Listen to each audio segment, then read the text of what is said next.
So I know we've been a little slack on the updates on Facebook and Instagram lately. Sorry about that. But we've been getting a ton done around here, and that's why we've just been super busy. So thanks to Joe, he got us this threader on loan, which is making the keel bolts a lot easier.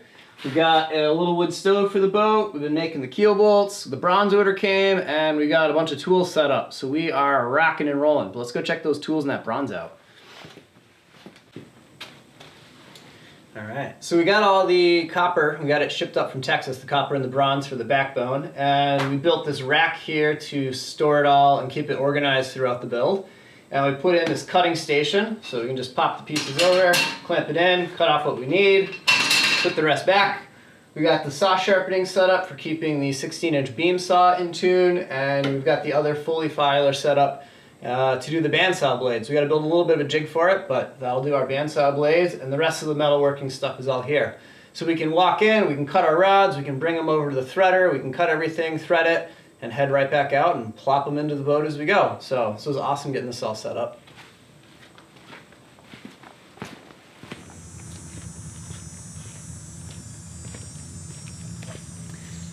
Once the rod for the bolt is cut and threaded, we need a way to form a head on the end. And our friend Joe helped us out by machining a die. And then I built this here jig so we can put the rod in, tighten it up, heat it with a torch, beat it with a hammer, and we can take a length of rod and turn it into a bolt. So thank you very much for the help with this, Joe, and we'll go into this more in detail later when we actually start making them. If you remember in the last video, we cut this notch here so that it would accept the tip of the stem. And we mentioned that we didn't want to cut that until basically the last minute to help alleviate some of the checking issues. And it is now time, that last minute has come. So we have the bronze here, everything's ready to go. So it's time to make these final cuts and get ready to put the stem and the stern up for real. So we're gonna cut this off here. I'm gonna throw the forefoot on the tip of the stem, do any final fitting, make sure that's really well and snug. And then we just have to do the final shaping from where the tip of the worm shoe meets and up to the tip of the stem. And once that's done and all set, we can go over and work on the stern end of the timber, and pretty soon take those big bronze bolts we made and install them.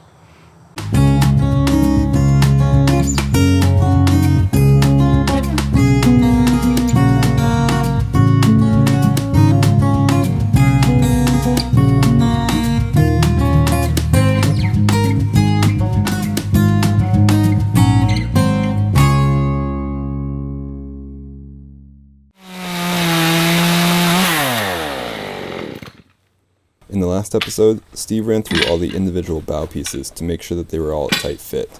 Now, it's time to make sure that the whole assembly will fit tightly to the forefoot and the keel timber.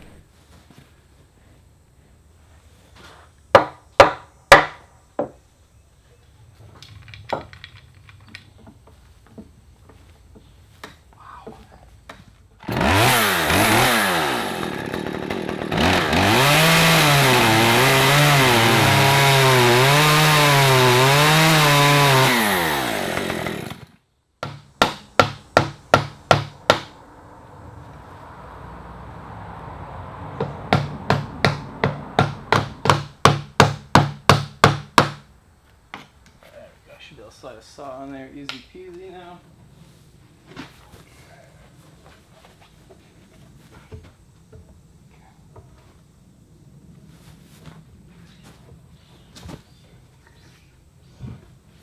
With these pieces clamped together and pulled tightly into place, we can see exactly what is going on with these joints. And by running a saw through that joint, we'll help even out the two sides so that they sit perfectly flat to each other.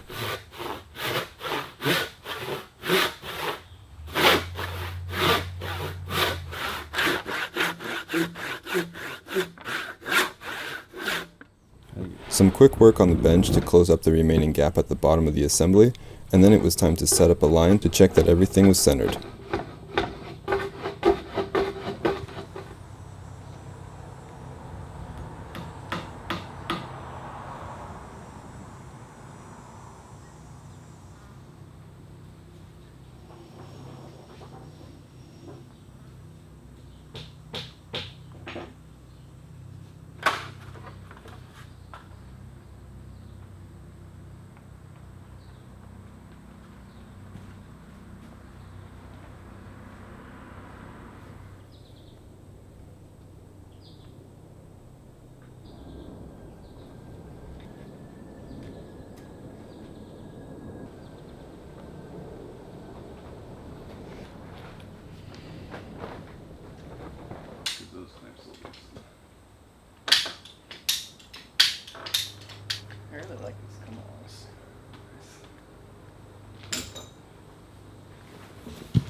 While I paint the fang surfaces with a wax-free shellac, Steve fares out the end of the keel timber to run smoothly into the bottom of the bow assembly.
Between shaping the timbers for the bow assembly and waiting for our metal order to arrive, we did get to cutting out the stern timbers as well.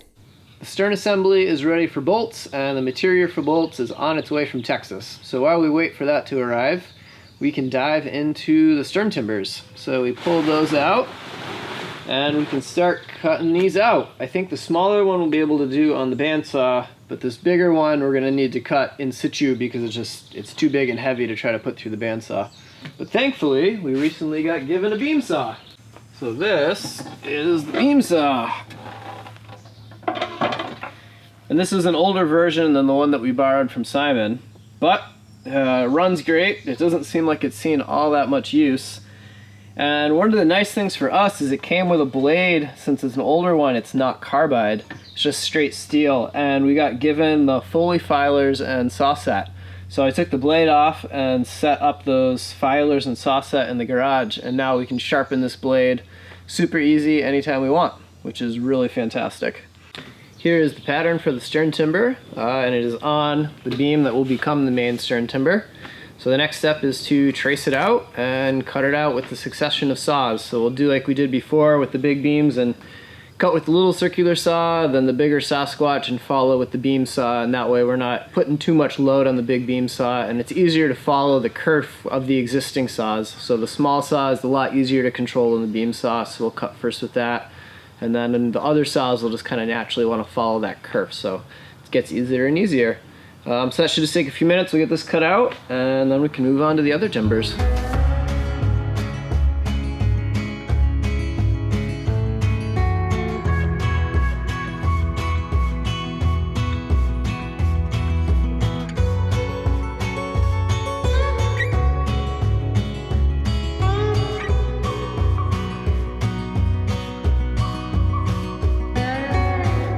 The stern knee and stern timbers are a bit smaller and lighter than the stern post, so we were able to cut those out on the bandsaw as well.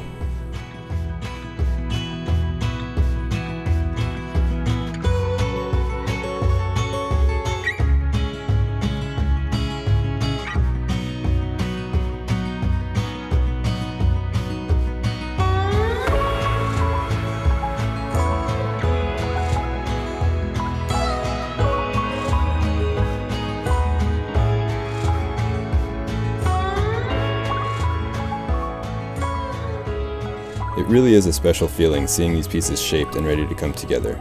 And yes, one of these pieces is not like the other. We were gifted a little bit of live oak recently, and one of these pieces worked perfectly as a grown knee for our stern assembly. Now, the next step is getting these stood up and cutting the end of the keel timber to the appropriate angle, then cutting out the dovetail pocket for the dead wood to accept the bottom of the stern post. To do this, we took measurements off the lofting floor and transferred them to the keel timber for the initial diagonal cutoff, but not without a bit of head scratching. As the timbers are not exactly the same size as what is lofted, and they do move a little bit, this affects the angles enough to have us doubting ourselves, but in the end, we were confident enough with our calculations. I'd say it looks pretty good. Cool. Guess we can go with the keel timber. Ooh.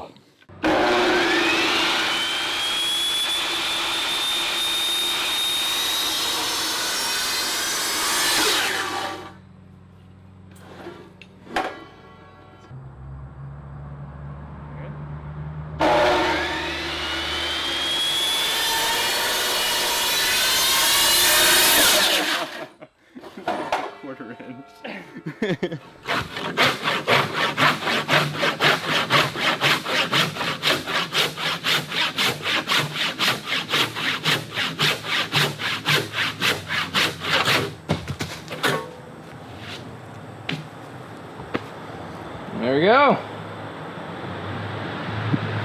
End of the keel timber's cut. It is cut to length. Hope you did it right. All right, clean that up and flip it back over. Yep, clean it up and then we can probably shellac it. Using the same measurement out from the bolt hole to the end of the keel timber, as well as using a pattern from the nib on the stern post, we launched into cutting out the pocket.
I don't know what other plane I'd do that with. It's amazing. I can put the handle here, here, here, and this thing churns. That and the hole where you can put your finger. Good job, Lee Valley. Good job. And, as you can see from the way the pattern fits, that joint is pretty tight.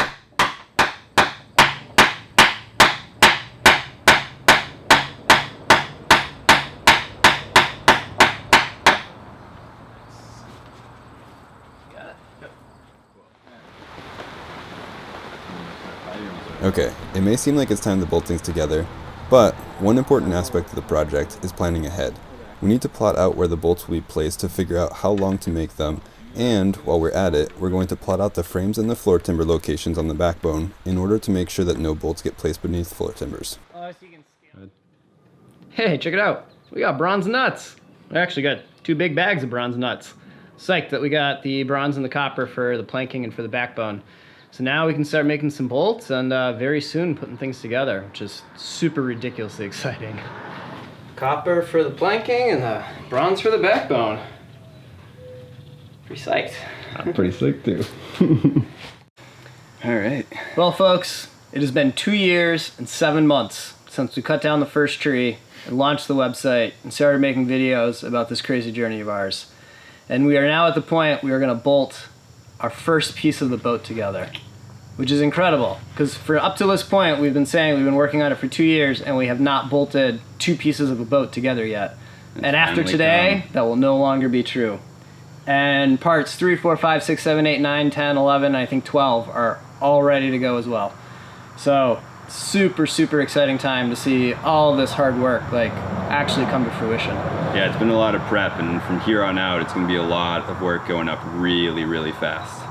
Yeah, so we are so psyched to make it look like a boat, so psyched to install these giant bronze bolts, and we couldn't do it without all of you. So thank you so much for the support. You truly are making this possible. We really appreciate it. Yeah, thank you, and let's get to it. All right, so there's a lot that goes into the next steps of putting up the backbone, and we're definitely not going to be able to go through everything in detail in the rest of this video. So what we thought would be really fun would be to take you guys through the entire thing real quickly, and then we'll go into detail in the next videos. So here we go. The stern nib was tarred and papered before being joined. With that done, the mating surfaces of both keels got the same treatment before being joined as well. Once in place, we drove home the first bolt locking the keels together. Many of the joints on the bow and stern get thin enough that we were concerned about their strength after counterboring for the nuts, so we made our own finhead bolts. And like I said, we'll go over all this in more detail in the coming videos. But for now, on to putting up the stern. The stern post was lifted into place and driven into the bedded dovetail joint. Now, above the waterline, the fang surfaces are bedded with dolphinite, not tar. That's the peanut butter looking stuff there. And now onto the inner stern post and the stern knee. With everything clamped in place, they got drilled and bolted together. Now, onto the bow. The forefoot is attached to the bolted bow assembly. A little dolphinite, and the whole thing gets stood up onto the keel timber. And same here, everything gets drilled and bolted together, including the dead wood underneath. How was that? We've got ourselves a boat! And boy oh boy, is she flippin' beautiful! Psych around here is super high. I bet you all would like to go take a closer look. Let's go do that. Check out our stern post. So we got this up and the bow, it looks phenomenal. It's probably a little bit of a conundrum for us though, because it's been a lot of building all these parts and now they're coming together really fast. And everybody wants to be right up to date with the latest thing that we've done, and at the same time they want a lot of details in the video. And we can't put a lot of details in the video and release them really quickly, that just doesn't work. So if you really want to be totally up to date and know exactly what we're doing day to day in the boatyard, you can follow us on Facebook and Instagram. Those are a lot easier platforms for us to update regularly.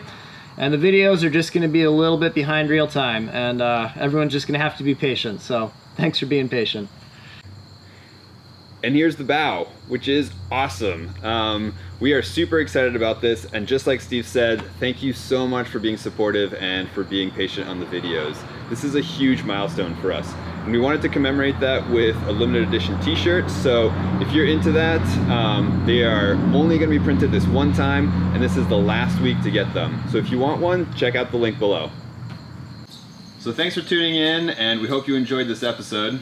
I really hope you enjoyed watching our progress as much as we enjoyed making the progress.